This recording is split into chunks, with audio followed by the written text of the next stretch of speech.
नमस्कार। Sanskrit online classes में आप सभी का स्वागत है। पिछले क्लास में हमने प्रत्यय प्रकरण के अंतर्गत णुल प्रत्यय को लेकर के हमने चर्चा की थी और उससे संबंधित उदाहरणों को भी हमने सिद्ध किया था। आज हमारा अगला जो प्रत्यय है वो रहेगा त्रिच प्रत्यय और उससे संबंधित जो हमारे उदाहरण होंगे उनको भी हम सिद्ध करेंगे। तो आइए शुरू करते हैं। आज का हमारा प्रत्यय है त्रिच प्रत्यय। देखिए त्रिच प्रत्यय की स्थिति क्या होती है। सबसे पहले सूत्र देखें इसका। उसके लिए सूत्र आता है णुल त्रिचौ। णुल त्रिचौ। कल हमने णुल प्रत्यय को लेकर के चर्चा की थी। आज हमारा जो प्रत्यय है वो है त्रिच प्रत्यय। तो देखिए स्थिति क्या होती है कि कर्ता अर्थ में धातु से त्रिच प्रत्यय का प्रयोग होता है। कर्ता अर्थ में धातु से त्रिच प्रत्यय का प्रयोग होगा।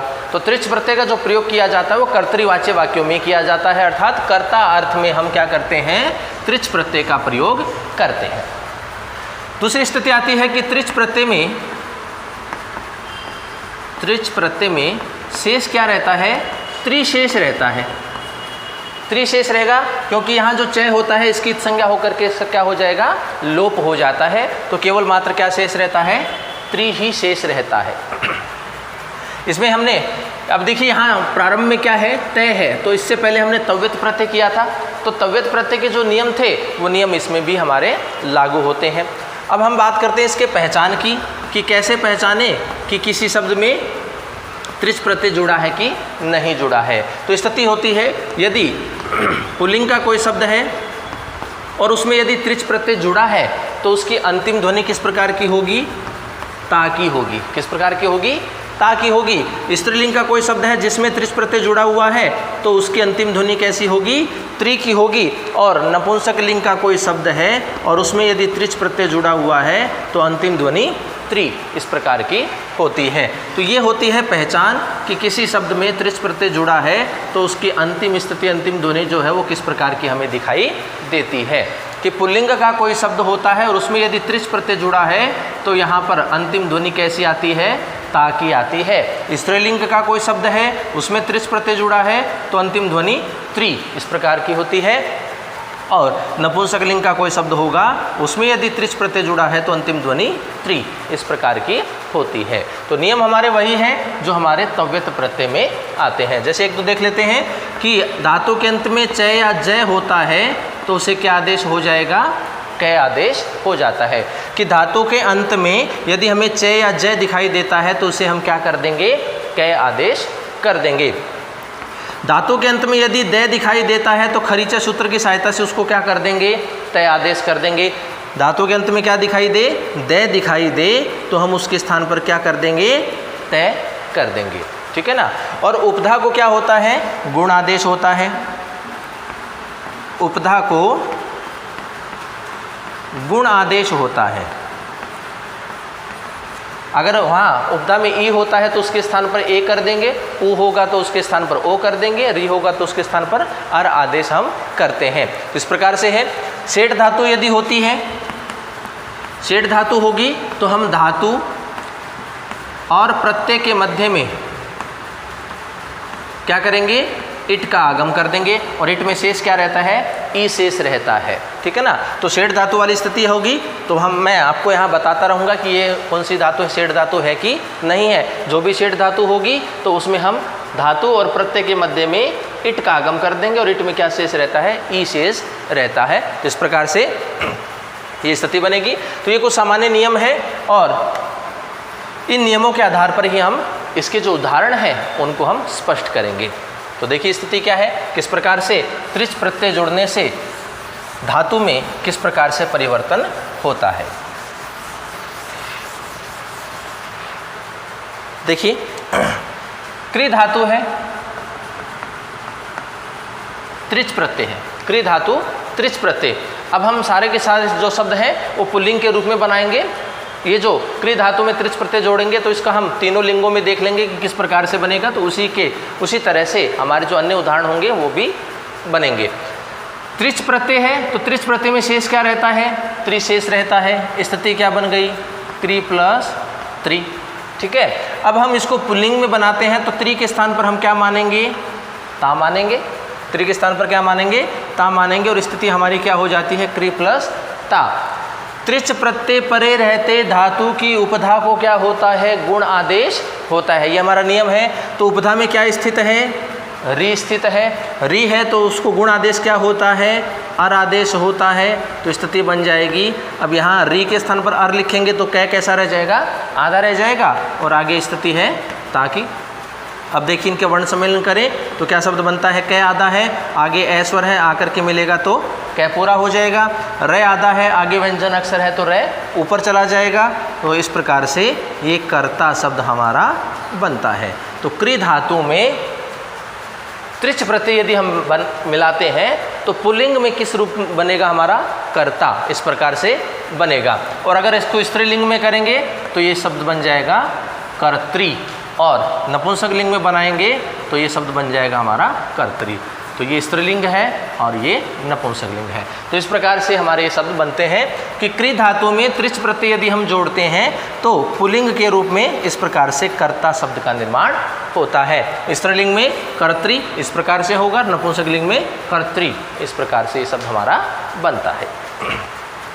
और उदाहरण देखिए,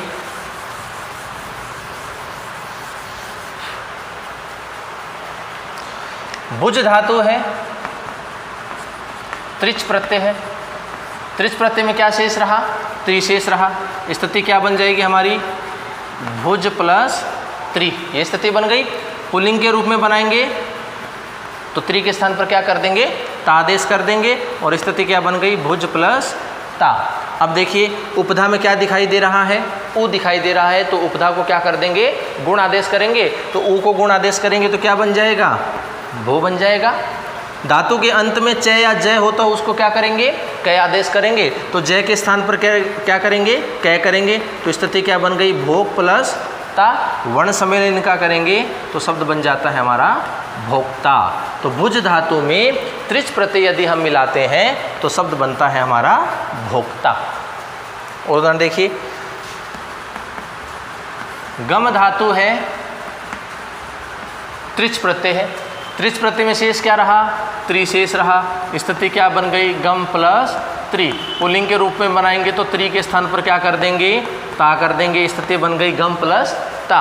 अब देखिए यहाँ पर धातु के अंत में क्या दिखाई दे रहा है, मैं दिखाई दे रहा है। तो यहाँ पर मोनुस्वार सूत्र काम करता है कि पद के अंत में क्या हो, मैं यदि होता है तो उसे क्या आदेश हो जाएगा, अनुस्वार आदेश हो जाता है। तो स्थिति क्या बन जाएगी, गम प्लस ता, ये स्थिति बन जाती है। फिर हमारा सूत्र काम करता है अनुस्वार से यही पर सवर्ण है। अनुस्वार से यही पर सवर्ण है कि जो अनुस्वार होता है तो उससे परे यदि यही वर्ण हो तो उसे उसी वर्ग का पंचम अक्षर हो जाता है, क्योंकि अनुस्वार जो होता है वो पंचम अक्षर के रूप में ही होता है। जब यह किसी वर्ण के रूप में आएगा तो पंचम अक्षर ही होगा। तो वो पंचम अक्षर कौन सा होगा, ये निर्धारित करता है हमारा आगे आने वाला वर्ण। वह वर्ण जिस भी वर्ग का होता है उसी वर्ग का पंचम अक्षर क्या होता है, उस अनुस्वार के स्थान पर होता है। तो इस अनुस्वार के आगे क्या आया है, तय आया है। और तय वर्ग का पहला अक्षर है लेकिन इसका पंचम अक्षर क्या होता है, न होता है। तो इस अनुस्वार के स्थान पर हम क्या लिखेंगे, न लिखेंगे, और हमारी स्थिति क्या बन जाएगी, गंता। इस प्रकार से शब्द हमारा बनता है कि गम धातु में त्रिच प्रत्यय यदि हम बनाते हैं तो शब्द क्या बन जाएगा हमारा, गंता। ये पुल्लिंग को लेकर के हम शब्द बना रहे हैं। और उदाहरण देखिए,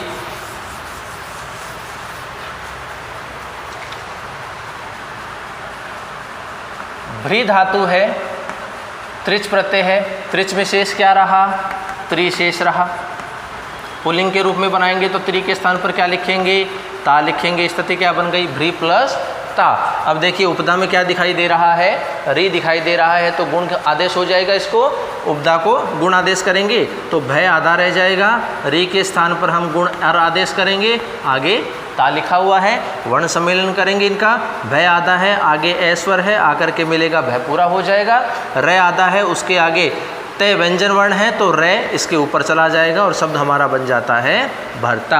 तो ब्री धातु में त्रिच प्रत्यय यदि हम मिलाते हैं तो शब्द बनता है भरता। और उदाहरण देखिए,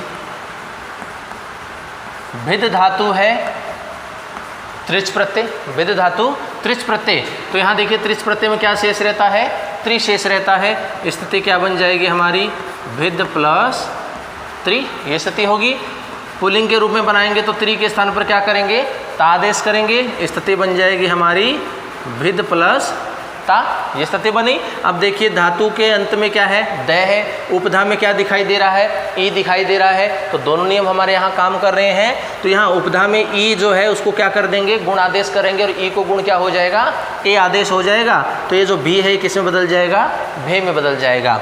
धातु के अंत में द होता है तो उसे खरीचे सूत्र आदि से क्या कर देते हैं, प्रथम वर्ण कर देते हैं उसी वर्ग का। तो यहाँ देखिए द है तो इसका प्रथम अक्षर क्या होता है, तय होता है, तय वर्ग का है द, तो तय आदेश हो जाएगा। और आगे ता बचा हुआ है। अब हम इनका वर्ण सम्मेलन करें तो शब्द क्या बन जाता है, भेदता। इस प्रकार से हमारा ये शब्द बनता है। तो भिद धातु में त्रिच प्रत्यय यदि हम मिलाते हैं तो शब्द बनता है भेदता।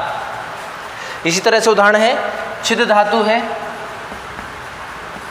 छिद धातु त्रिच प्रत्यय, त्रिच में शेष क्या रहा, त्रिशेष रहा। स्थिति क्या बन गई, छिद प्लस ता। पुल्लिंग के रूप में बनाएंगे तो त्रि के स्थान पर क्या कर देंगे, ता कर देंगे। स्थिति क्या बन गई, छिद प्लस ता।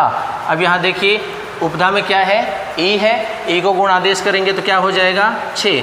धातु के अंत में द है तो उसे पहला अक्षर करेंगे तो क्या बन जाएगा, तय। और आगे लिखा हुआ है ता, वर्ण सम्मेलन करेंगे तो क्या बन जाएगा, छेदता। तो इस प्रकार से शब्द हमारा बनता है कि छिद धातु में त्रिच प्रत्यय यदि हम मिलाते हैं तो बनता है छेदता। और उदाहरण देखिए इसी तरह से,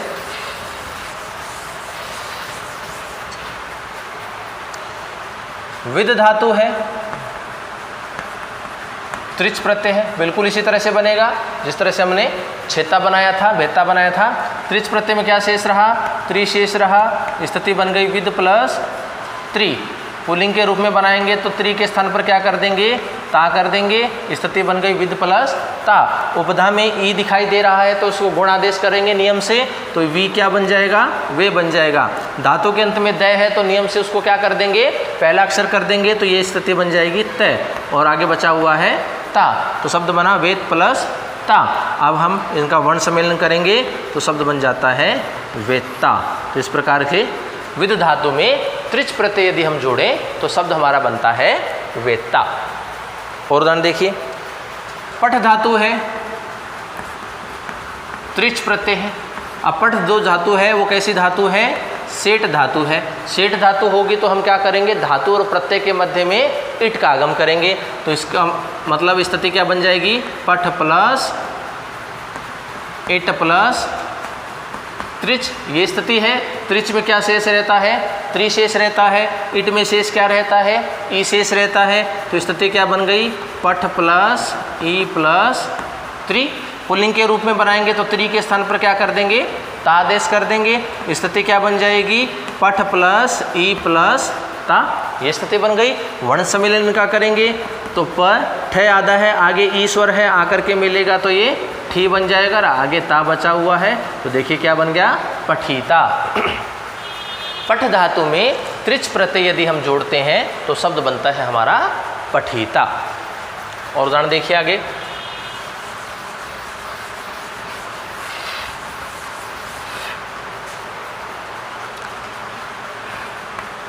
ज्ञा धातु है, त्रिच प्रत्यय है। त्रिच प्रत्यय में शेष क्या रहा, त्रिशेष रहा। स्थिति क्या बन गई, ज्ञा प्लस त्रि। पुल्लिंग के रूप में बनाएंगे तो त्रि के स्थान पर क्या कर देंगे, ता आदेश कर देंगे। अब देखिए कोई परिवर्तन नहीं होना है, सीधा सीधा हम इनका वर्ण सम्मेलन करेंगे तो शब्द बन जाता है ज्ञाता। तो ज्ञा धातु में त्रिच प्रत्यय यदि हम जोड़ें तो शब्द बन जाएगा हमारा सीधा सीधा ज्ञाता। और उदाहरण देखिए, स्तु धातु है, त्रिच प्रत्यय है।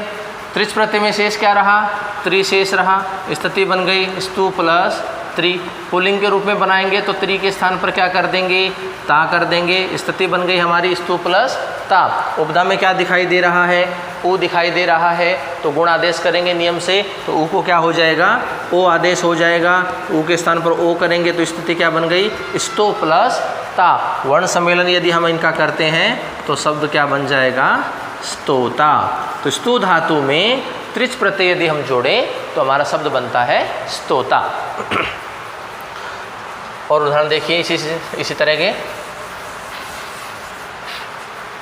मुच धातु है, मुच धातु है, त्रिच प्रत्यय है। त्रिच प्रत्यय में शेष क्या रहता है, त्रिशेष रहता है। स्थिति क्या बन गई हमारी, मुच प्लस त्रि। पुल्लिंग के रूप में बनाएंगे तो त्रि के स्थान पर क्या कर देंगे, तादेश कर देंगे। स्थिति बन गई हमारी मुच प्लस ता। अब देखिए धातु की उपधा में क्या दिखाई दे रहा है, ऊ दिखाई दे रहा है, तो नियम से क्या कर देंगे, ऊ को गुण आदेश कर देंगे और गुण आदेश करेंगे तो स्थिति क्या बन जाएगी, मो। अब यहाँ देखिए धातु के अंत में क्या दिखाई दे रहा है, च दिखाई दे रहा है। तो नियम क्या कहता है कि धातु के अंत में च या जय हो तो उसके स्थान पर हम कै आदेश कर देते हैं। तो इस च के स्थान पर क्या लिखेंगे, कै लिखेंगे। आगे स्थिति बनी हुई है, ताकि स्थिति बन गई मोक प्लस ता। वर्ण सम्मेलन इनका करेंगे तो शब्द बन जाता है मोक्ता। तो मुच धातु में त्रिच प्रत्यय यदि हम जोड़ते हैं तो शब्द बनता है मोक्ता। अगला उदाहरण देखिए, हरि धातु है, त्रिच प्रत्यय है। हरि धातु त्रिच प्रत्यय, त्रिच प्रत्यय में शेष क्या रहता है, त्रिशेष रहता है। स्थिति क्या बन गया, हरि प्लस त्रि। पुल्लिंग के रूप में बनाएंगे तो त्रि के स्थान पर क्या लिख देते हैं, ता लिख देते हैं और स्थिति क्या बन जाएगी, हिरि प्लस ता। अब देखिए धातु की उपधा में क्या दिखाई दे रहा है, री दिखाई दे रहा है, तो इसको गुण आदेश करेंगे और गुण क्या होता है, री को अर आदेश होता है। तो स्थिति क्या बनेगी, है आधा रह जाएगा, री के स्थान पर गुण अर आदेश कर दिया, आगे ता बचा हुआ है। अब देखिए इनका वर्ण सम्मेलन करें, है आधा है, आगे ए स्वर है, आकर के मिलेगा है पूरा हो जाएगा। र आधा है, उसके आगे व्यंजन वर्ण है तो र कहाँ चला जाएगा, ऊपर चला जाएगा और शब्द हमारा बन जाता है हरता। तो हृ धातु में त्रिच प्रत्यय जोड़ते हैं तो शब्द बनता है हमारा हरता।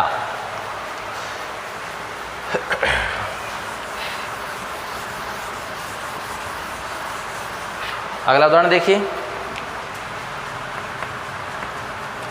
लब धातु है, त्रिच प्रत्यय है।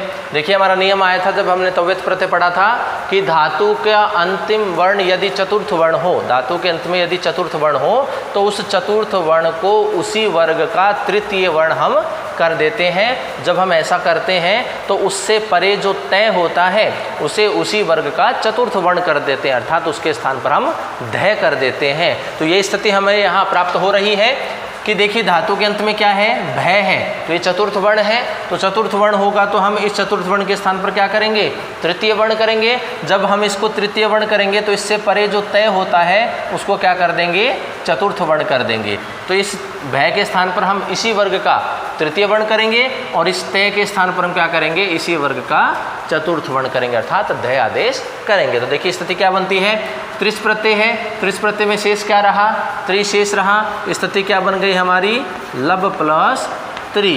पुल्लिंग के रूप में बनाएंगे तो त्रि के स्थान पर क्या कर दिया, ता कर दिया। स्थिति बन गई लब प्लस ता। चतुर्थ वर्ण है तो उसे इसी वर्ग का तीसरा अक्षर करेंगे। किस वर्ग में आता है, भय, पै वर्ग में आता है और पै वर्ग का तीसरा अक्षर क्या होता है, बै होता है। तो स्थिति क्या बन जाएगी, लब प्लस ता। जब हम इसको तीसरा अक्षर करते हैं तो इससे परे जो तय होता है उसे चतुर्थ अक्षर करते हैं। तो यहाँ जो तय है इसका चतुर्थ अक्षर क्या हुआ, किस वर्ग में आता है, तय, तय वर्ग में आता है और तय वर्ग का चतुर्थ अक्षर होता है धय होता है। तो इस तय के स्थान पर क्या लिखेंगे, धय लिखेंगे। स्थिति बन जाएगी लब प्लस धा, क्योंकि तय के स्थान पर हमने धय कर दिया, आ की मात्रा है तो धा रहा। अब हम इनका वर्ण सम्मेलन करेंगे तो शब्द क्या बन जाता है, लब्धा। तो लब धातु में त्रिच प्रत्यय यदि हम जोड़ते हैं तो शब्द बनता है हमारा लब्धा। नियम क्या होता है कि यदि धातु के अंत में चतुर्थ वर्ण हो तो उस चतुर्थ वर्ण के स्थान पर उसी वर्ग का तृतीय वर्ण हम आदेश कर देते हैं और उससे परे, उस चतुर्थ वर्ण से परे अर्थात बाद में तय होता है तो उस तय के स्थान पर उसी वर्ग का चतुर्थ वर्ण कर देते हैं, अर्थात हम उसके स्थान पर धय आदेश कर देते हैं। और यही स्थिति हमने यहाँ पर की है। तो लब धातु में त्रिच प्रत्यय यदि हम जोड़ते हैं तो शब्द क्या बनेगा हमारा, लब्धा। इस प्रकार से बनेगा। और उदाहरण देखिए, नी धातु है, त्रिच प्रत्यय है, त्रिच प्रत्यय में शेष क्या रहा, त्रि शेष रहा, स्थिति बन गई नी प्लस त्रि। पुल्लिंग के रूप में बनाएंगे तो त्रि के स्थान पर क्या कर देंगे, ता कर देंगे। अब देखिए उपधा में क्या दिखाई दे रहा है, ई दिखाई दे रहा है, तो ई के गुण आदेश करेंगे तो क्या हो जाएगा, ए हो जाएगा, और स्थिति बन गई ने प्लस ता। वर्ण सम्मेलन करेंगे तो शब्द बन जाता है नेता। तो नी धातु में त्रिच प्रत्यय यदि हम जोड़ते हैं तो शब्द बनता है हमारा नेता।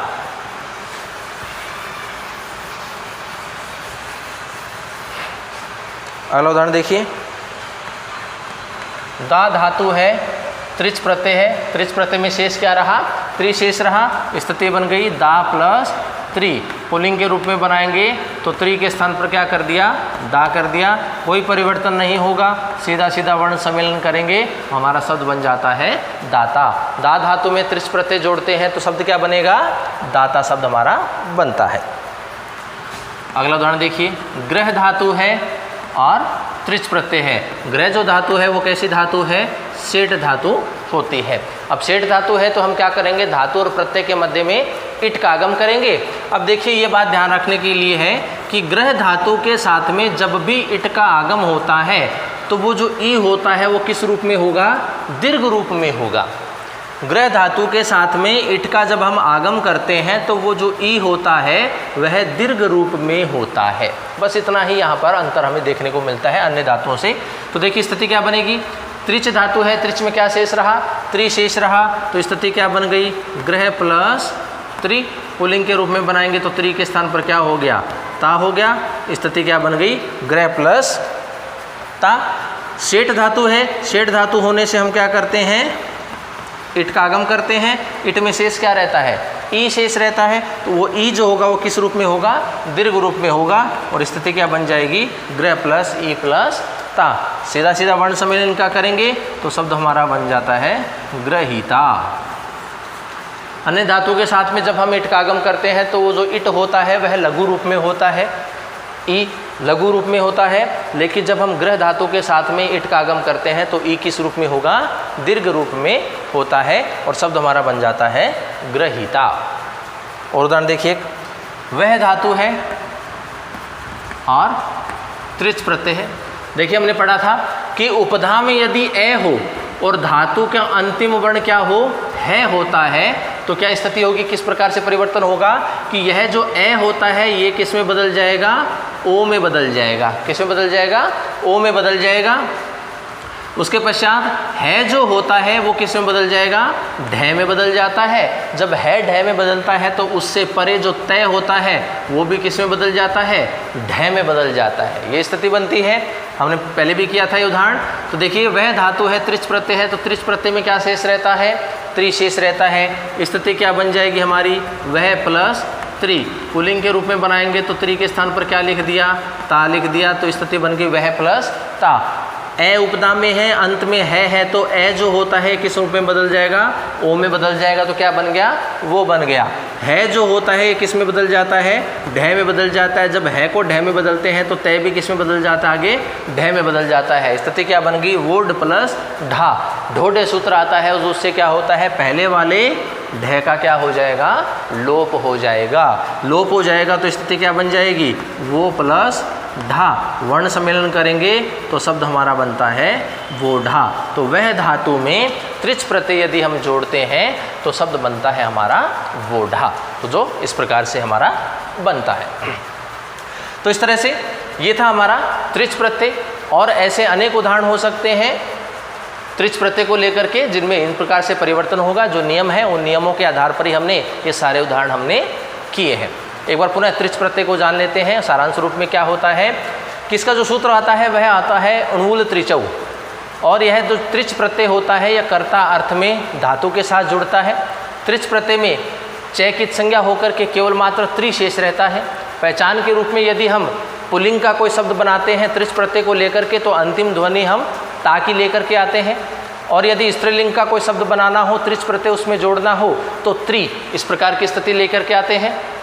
पुल्लिंग का होगा तो अंतिम वर्ण ता के रूप में, स्त्रीलिंग होगा तो अंतिम ध्वनि त्रि इस प्रकार के रूप में होगा। और नपुंसक लिंग का कोई शब्द बनाते हैं और उसमें यदि हम त्रिच प्रत्यय को जोड़ते हैं तो अंतिम ध्वनि जो होगी वो हमारी कैसी होगी, त्रि की होगी। तो ये पहचान के रूप में है कि पुल्लिंग में ता, स्त्रीलिंग में त्रि और नपुंसक लिंग में त्रि की स्थिति बनती है।